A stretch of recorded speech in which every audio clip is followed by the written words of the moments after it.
શું તમે ક્યારેય ચોકલેટ સિસ્ટનું નામ સાંભળ્યું છે? જી હા, હું ચોકલેટ સિસ્ટ વિશે જ વાત કરી રહી છું. આ એક જાતની સિસ્ટ છે કે જે સ્ત્રીઓના અંડાશયમાં જોવા મળે છે.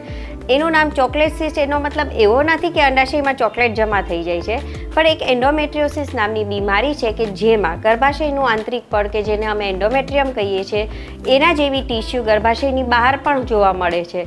અને જ્યારે સ્ત્રીને માસિક સ્ત્રાવ થાય છે ત્યારે ગર્ભાશયનું બ્લડ તો ગર્ભાશયના મુખ વડે બહાર નીકળી જાય છે, પણ જે ગર્ભાશયની બહાર બ્લડ જમા થાય છે એ ધીમે ધીમે ભેગું થઈને બ્રાઉન કલરનું થતું જાય છે.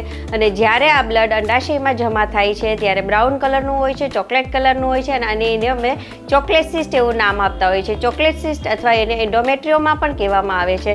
ચોકલેટ સિસ્ટ કોઈ પણ ઉંમરે જોવા મળે છે. જ્યારે નાની છોકરીઓને માસિક સમયે ખૂબ જ દુખાવો થતો હોય, પીડા થતી હોય તો સોનોગ્રાફી કરાવીને આપણે એના વિશે જાણકારી મેળવી શકીએ છીએ.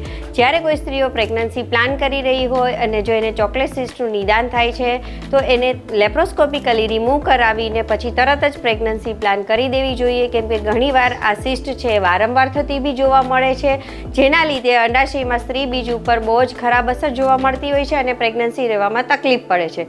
ચોકલેટ સિસ્ટ માટે આપણી પાસે મેડિકેશન્સ અવેલેબલ છે, સર્જરી અવેલેબલ છે, તો તમારી તકલીફના હિસાબે તમે ટ્રીટમેન્ટ કરાવી શકો છો અને આના વિશે વધારે માહિતી માટે તમે અમને ફોલો કરી શકો છો.